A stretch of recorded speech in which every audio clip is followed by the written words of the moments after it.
President Obama has been criticized over the past 24 hours, including by some members of Congress, for a lack of an anti-ISIS strategy in Iraq. But the president has seemingly put the blame directly on Iraq's government. Listen to this. We don't yet have a complete strategy because it requires commitments on the part of the Iraqis. All right, let's bring in the ambassador of Iraq to the United States, Lukman Faily. Mr. Ambassador, thanks very much for joining us. Thank you for having me. You heard what the president had to say, and let me play a little bit more of what he said at that news conference yesterday, because also he's clearly disappointed in what your government is doing or not doing. Listen to this.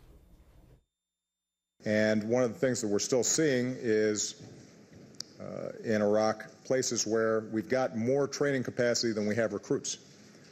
So part of my discussion with Prime Minister Abadi was how do we make sure that we get more recruits in? A big part of the answer there is our outreach to Sunni tribes.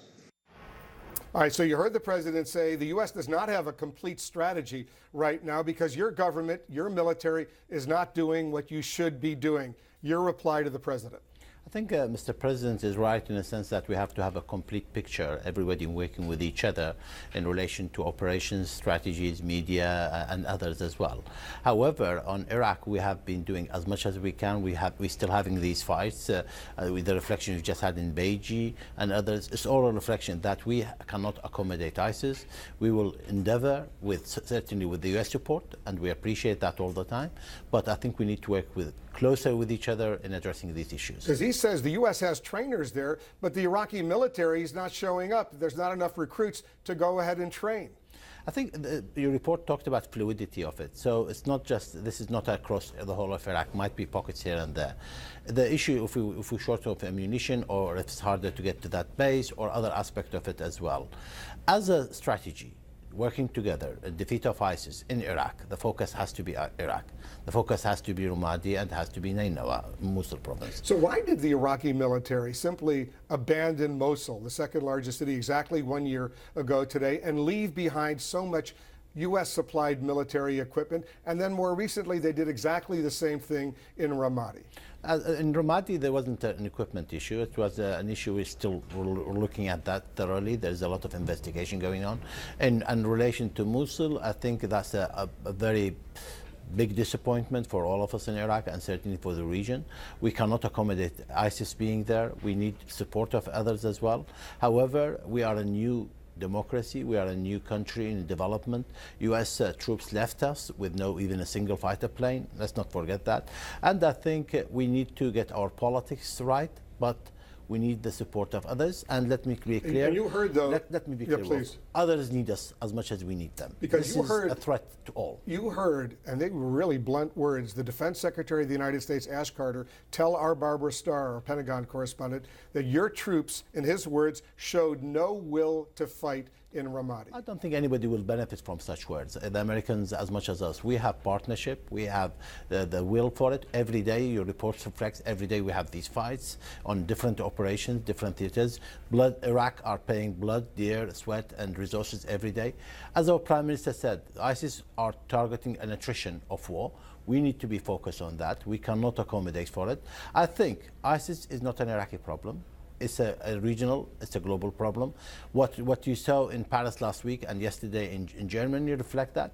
I think we all need to be on the same wavelength or same page and talk about the threat to all. But you know, those of us who've been to Iraq, we love Iraqis, are so disappointed that after, a decade of U.S. training and arming and providing support for the Iraqi military, in an instance like the battle in Ramadi, where you overwhelmingly outnumbered these ISIS terrorists, you guys abandoned Ramadi. I can assure you that after 2003, the will of the people to have democracy, to have their is still there. The determination to build the country is still there. We had no state after 2003. The Americans were there. They abandoned us in 2011. Now it's important that the country work with us. Let me just be precise. When you say the United States abandoned Iraq in 2011 when the U.S. pulled out troops, right? Is that what you're saying? 2011, we had no single fighter plane.